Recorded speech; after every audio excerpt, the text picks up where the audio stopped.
واش راك خويا؟ لاباس الله يهنيك الحمد لله. مديرين حالنا هادو. شوف كاين منها.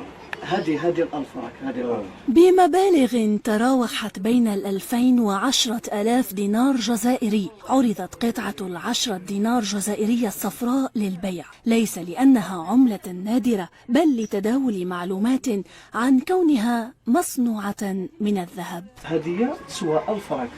الناس راهم يقولوا فيها الذهب وكذا، الناس هي تخرج، الناس راهي تزيد عليها. كنت مكونيكتي من بعد شفت هذه الألفراك، قال لك يتباع، قال لك مخلطة بالذهب هم يشرو فيهم اللي عنده كونتيتي بزاف.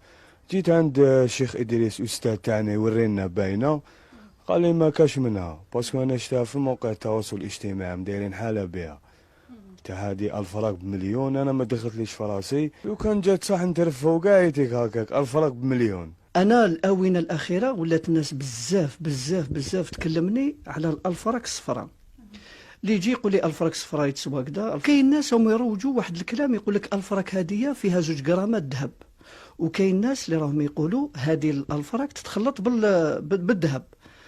نولوا السؤال الأول، الألفراك هذه أنا حسب البحوث تاعي اللي درتهم بفضل الله أنه الألفراك راهي فيها النحاس كيما 4 دورو اللي فيها النحاس، كيما 10 دورو اللي فيها النحاس. حالة الجدل التي أثارتها هذه القطعة النقدية جعلتنا نتحرى الأمر، والوجهة كانت أحد محلات بيع المجوهرات أين اختبرنا احتواء القطع على الذهب من عدمه. سمعت أنا بلي الألفراك عم يشرب بها كل واحد شحال يقول، واحد يقول 500,000، واحد يقول مليون، على أساس شغل أنها ذهب. بصح كي شتي اليوم عايرناها ولقيناها باللي ماشي ذهب. أما السر وراء الاهتمام بهذه القطعة النقدية وجمعها هو استعمالها في تخفيف قيراط الذهب بالورشات. مزاعم باحتوائها على الذهب رفعت قيمة قطعة 10 دينار ذات اللون الأصفر لأضعاف مضاعفة، إلا أن قيمتها في الحقيقة تساوي 10 دينار فقط لا أكثر.